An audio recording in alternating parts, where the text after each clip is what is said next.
they're not going to go for the double mage, so they're forcing RRQ to play a standard game. Well, that's definitely something that they did not expect coming in. So for RRQ, they thought that Xborg will be being secured by the opposing side, but now they might just force in their own pick, but they force in the Chang'e in the first phase. What? Why? Why? Wait, hold on. Wait, is this... It's not a bug, right? No, it's not. No, they're actually going with it. But why? What's with this confidence coming out of RRQ? What are they looking to get? Are they trying to secure the Akai from themselves to push Lolita out of the way? Like, what do they have in store that tells them, hey, this is a good pick. We can lock in the Chang'e. Don't worry about it.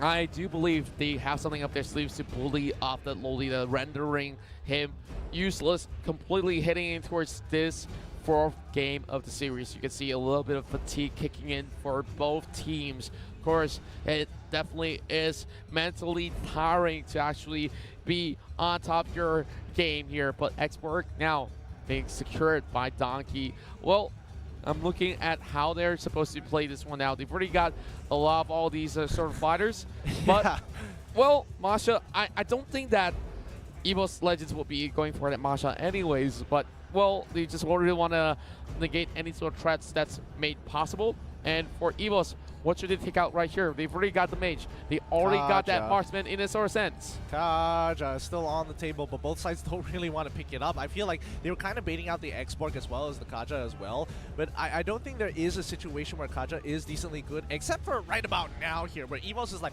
you know what? Lolita is pretty good. Kaja helps with the wave clear a lot. We gave away the Grok, but then again, if Harith goes up a little too ham and we snag him with a Divine Judgment, that doesn't sound too bad. Last 2 seconds here, they're going to ban out the Kaja. Yeah, there we go. Yeah, we've talked about this pick always being hovered on or picked, but now this is going to be Cho for EVOS Legends. EVOS Legends will still find a way to actually get towards the backline here to take out that Chang'e, but looking at this sort of draft, I'm really thinking, can that Xborg do that duty to shut down that Chang'e? I think regardless, I don't think that's the idea. I hope he's not going into, like, you know, the mid lane trying to be a replacement for the marksman or something, or a mage in this case. But I think I don't think it's in the 10-second gaming strat here. RRQ, on the other hand, they could look to pick up the high loss. I'm not going to lie, it looks pretty good, but the Diggy is going to be picked up instead, as well as the Badang. Okay. Well, what? Well, this is definitely something that is a huge 360 swing where we're really going a merry-go-round to see a different point of view of how we're going to take this one in. Because Badang possibly will try to break that shield and slowly open things up for that Chang'e as well. So imagine Meteor Shower plus the Fist Crack with Harith dancing around you with Diamond Force. That's a whole lot of things to actually factor in. Of course, that is the perfect wombo combo, especially with Grok running in with a wall charge as well. Diggy securing themselves before getting locked over. But this is all in my head, but I don't think it's as simple as that. But Gushing, well, we talk about someone who can dive all the way back, and it's going to be this sort of pick to actually dive in. But can one possibly pull off a perfect Gushing play? Ooh, this draft is really weird. This draft is really interesting. Both have some good plus points. Level 4 is in favor of EVOS though, but RRQ, they've got some strong scaling here. The question is who's gonna get that early game lead? And I think for now, first 3 minutes should be in control of RRQ. I feel very strongly about this, but I could be entirely wrong because one blunder could really just 360 go into the favor of EVOS Legends, only because if they get that initial kill or deny them EXP and EVOS Legends get that level 4, they won't hesitate to go ham. I actually really like that Badang pick now that you mentioned it, because it's going to be really tough for Gushing to actually burst down the Badang anyways. So to add salt into the wounds, like I would say Lolita, yeah, great to actually fend off some of all these enemies for a little while, but how much can they possibly take to actually defend that Kimmy? Because Kimmy, well, it really does take a really huge leap for EVOS to actually go in with those jungle raids and forcing all these enemies from RRQ to actually force a fight unwillingly then maybe they might just get a few of that sort of pickups in that sort of sense. I suppose. I don't know. I feel, oh man, this is a really weird draft because both sides are trying to go up and beyond. This is like, hey, I know what some of the picks that you prioritize. And our RQ is just like, but wait, I also know what you prioritize. They're trying to play this game of cat and mouse where one is trying to top the other every single time. I feel like they're getting a little bit into their heads a little too much, to the point where it's like they're losing sight of what they want as priority picks. And thus, both really interesting compositions have come out, but it looks like games are getting set up, they're getting ready, so sit tight, guys. This next upcoming game is going to be a particularly interesting one. Yeah, and I'm definitely looking forward to see how that Gusion will combo alongside with Chill, because if both of them work together, that could be a really great pickoff to actually shut down any single unit inside of the game. Now, have another look as we have this perfect picture of display of all your favorite players looking to win the M1 World Championship. Yeah, both of these guys are top competitors, and again, this is so different from you know, the MPL Indonesian finals. It has changed up so much. Like, EVOS was able to get ahead of them in the upper bracket as well, but now they're on the back foot. Well, they definitely gotta march up ahead, and now, speaking of that, we're going to Game 4 RRQ versus EVOS. Oh boy, let's see how greedy this comp is going to be, because number one, RRQ have the better early game. Oh, wait a minute. Wait, Badang's going to the mid side. It looks like Liam is going up top side to kind of clear that wave really quickly. Well, I do think that they would be able to actually do so if they really want to actually focus onto that, but well, RRQ, they are making sure that this buff is well secured, but here comes the invade coming from Luminaire as well as one. Oh my, that attempt was definitely valiant, but I'm not sure. Luminaire now might just get caught out.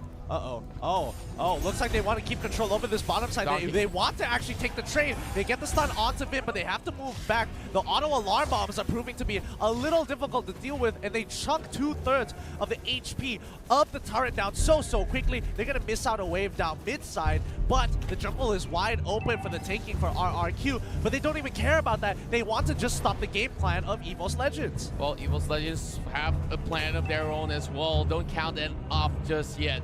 Now, a couple more seconds before we see a little bit of that contention up and towards the top side of the river. Well, Donkey here, we're going for a little bit of those movements by the bush, hoping to actually catch a little bit of that Bender Bender coming in from the side of Liam, actually trying to actually swing his arms to secure that buff, but it's already being secured by the Gusion right there. Sin trying to actually call in for a little bit of a backup from the rest of the members of RRQ, but a little bit of stalemate for now. Yeah, I don't think it's going to happen for now. 4 members on the bottom side of the map. They kind of want to relieve pressure there. Ooh, Turtle.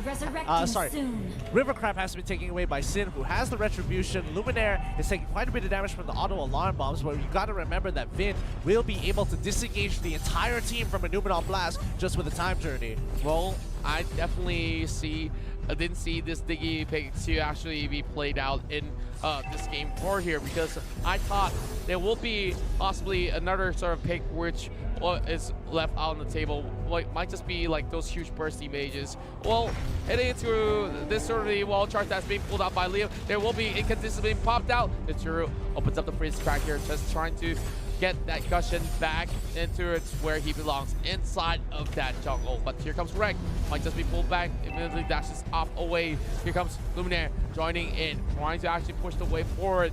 And whoa, that's gonna be a win, just hoping to actually go in for a little bit of that regroup. But as of now, nobody wants to fall for Clear's blood. Yeah, they have to take their time. Don't get pressured off here. EVOS Legends taking the first initial invade. Sin taking quite a bit of damage here, gets kicked back, he's in trouble. He needs to pop the Salmon Force real soon, but he doesn't have it. The rest of the team comes in time. Last Insanity actually get that first blood. Well done, but one HP away. Double kill on the side of EVOS Legends. Gora is just so large, but the Grok Liam is able to help pick up one to even the score. And this is the lead that they have been looking for. Aura will be able to regain his shield in a little bit more, but he's dropping really low. Here comes Aura. Aura recommitting into that, and here comes Finn coming back online, gets the pull up, and by Donkey still getting himself alive under the turret. Yeah, he can't walk up anymore. Great play. I think they kind of forgot that Diggy has a passive that allows him not to spawn at base, but wherever he pleases as long as he runs towards that direction. Really unfortunate there as EVOS Legends end up overextending in a fight that was looking so good for them. Rodrigo and Peon still have the goal upon their favor.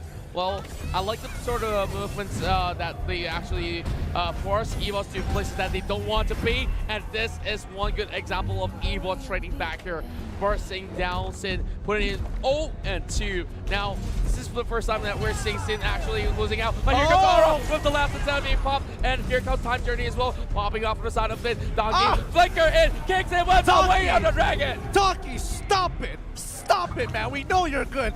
Oh my goodness, that was such a good flicker. He knew exactly what he was doing. Backline is now in trouble, but now gets cancelled out. Luminaire makes sure he uses that charge to just stop that initial fist crack. Donkey already facing off against Lemon, but he might just want to go in for that fight as well. 2 versus 1 is not that situation that he wants to be in because they're still Diggy forcing him backwards. Donkey will have to lose the turret over the bottom side, but there will be a trade coming from EVOS Legends on the top lane as well. EVOS Legends right now, their game plan, they wanted to play the early game a little bit better, and especially when you see Kimmy take that Mage Slayer, they want to go for these objectives, but right now RRQ have the tempo, have the goal lead, they're taking whatever objective they want, and you know, EVOS is just a little bit behind in terms of that objective game. Well, looking at the objective slowly stolen away, it's just having so much space for Riem to just walk around without any care of the world. Here comes Donkey here with the Weight of Dragon, and the Chow will be getting that 1 kill off as they punish that Harif. And I talked about how they could easily just lock down onto 1 unit. That's what Donkey is doing. Aura forcing Outlast Insanity, but here comes the chase coming from Donkey. Not really landing all those knockups for the time being, as there's only that Grok here. And well, EVOS Legends still having the kill lead. Yeah, really pixel-perfect play coming in. I mean, Juan, he goes in, tries to land the sword spike, but the problem is that, you know, Liam is, his character model is gigantic. Like, it's hard to land the sword spike, so he uses the Candescence to get right in front of his face, ensuring Sin's death. But man, that could have gone bad very, very soon. Yeah, it could have gone wrong, but they did make it work and some reasons, but, well, I gotta say, that's one big sigh for Juan, as Juan has not really secured a finishing blow onto any one of these Rex-Dragon Kami Embers, but here comes Donkey with the Weight of Dragon.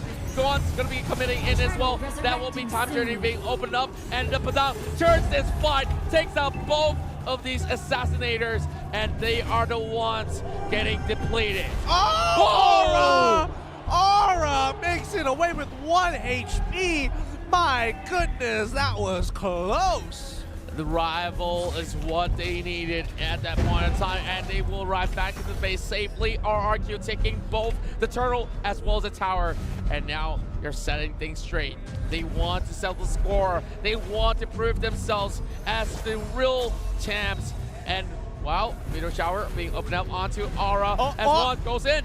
He doesn't go in. He kind of had an idea that maybe, just maybe, somebody was in that brush, even though he had to waste the Candescence, and he landed the sword spike. I mean, it was looking pretty good, and I'm sure he would have killed, but again, it isn't worth dying now.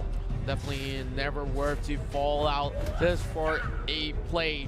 Now, here comes Vin, trying to actually get Donkey set back for a little bit more. Let's go to the next objective, 7.5 minutes, and that Harif may not be the best performing one in this matchup, but Liam here pulling it all the way back. And now chasing Donkey away. They're going to be opening up the bottom side as well.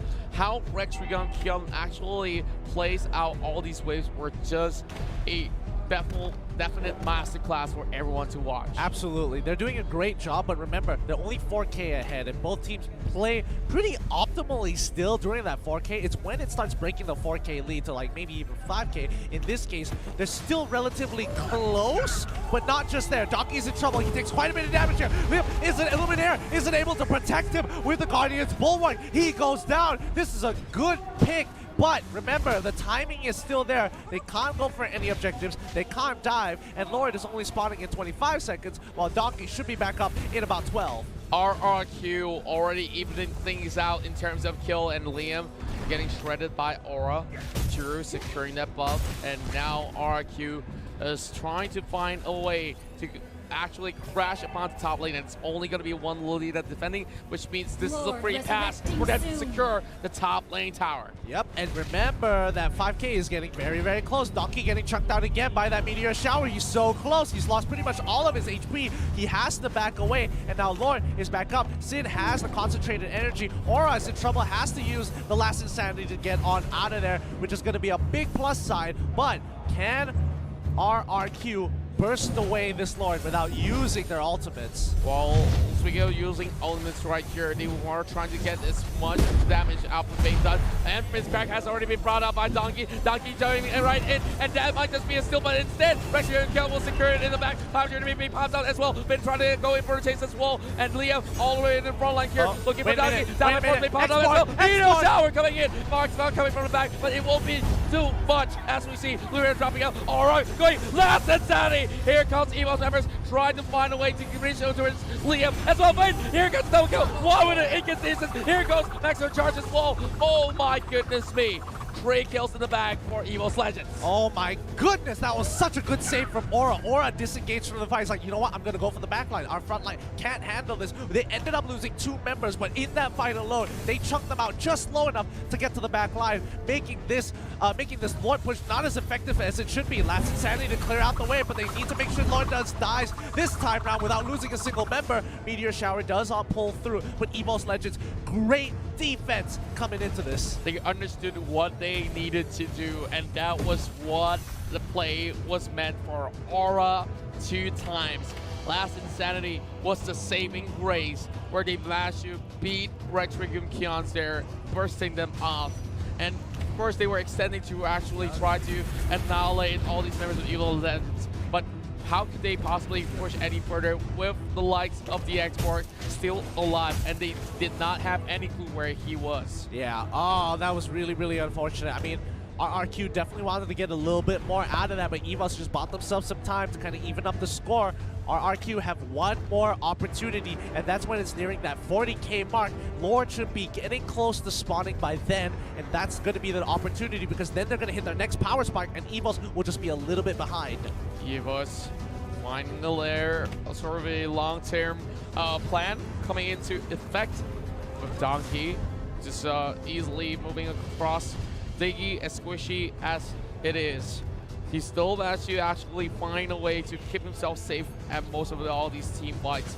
Now, trying to actually go in for the reverse time. Luminaire is gonna block in every single shot of that meteor shower.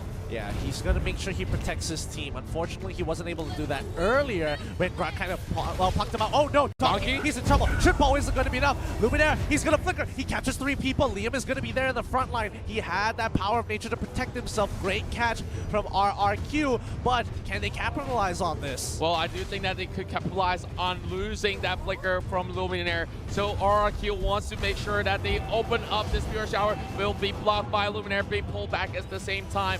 And now RQ will be focusing on towards the mid lane, and one goes in for that fallback. Tsuru almost getting bursted down. Instead, there's not any commitment to take down the Badang. Oh my god, that was close. One having to expend the Candaces to get over the Grok wall there. Nicely done.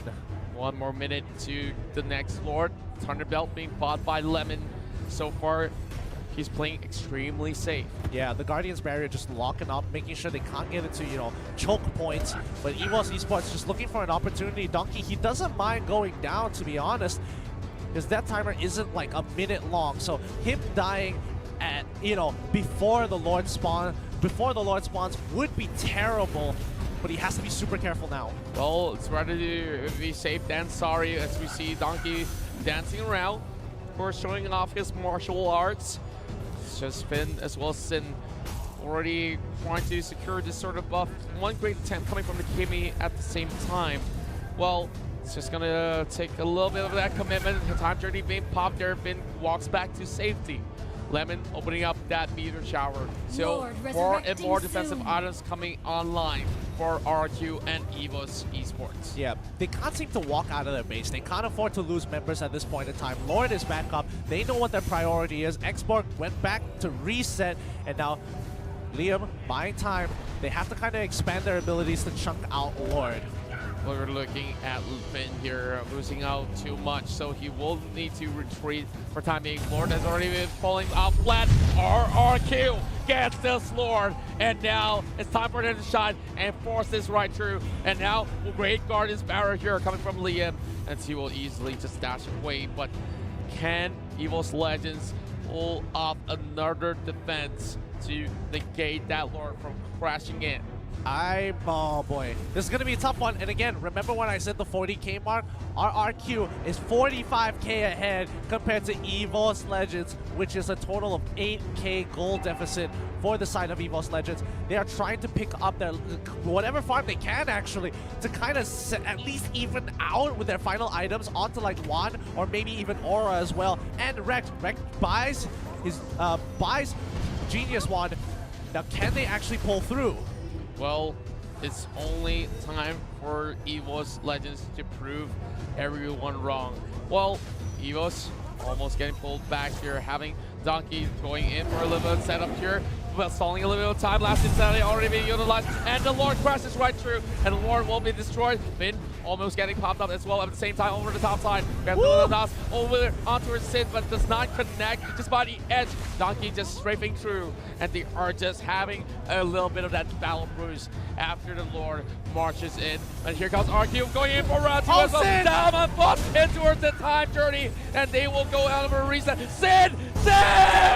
He makes it through. Great use of the Winter Trudge and protects himself from the callback of the Shadowblade Slaughter. He was so close to dying there. Juan trying to pull off the same thing, but the auto alarm bombs secure his death. Donkey is still running around. He's in trouble. He's forced to flicker. Topside is being defended. They need to hold on to their reins. Now, just holding on for a long time here. And now, Aura going in over the last insanity. They open up the inhibitor tower, and where we go, Sin goes in, tries to take down a little bit. There is the shield, and they will buy enough time. EVOS Legends, they've already been opened up. Meteor Shower will bring down that immortality. Aura still surviving, but Donkey here could not do all too much. They lose out the top side tower, and now this base is being wrecked, and EVOS Legends have nothing else left to defend but the crystal. 8 to 8 kills for both sides.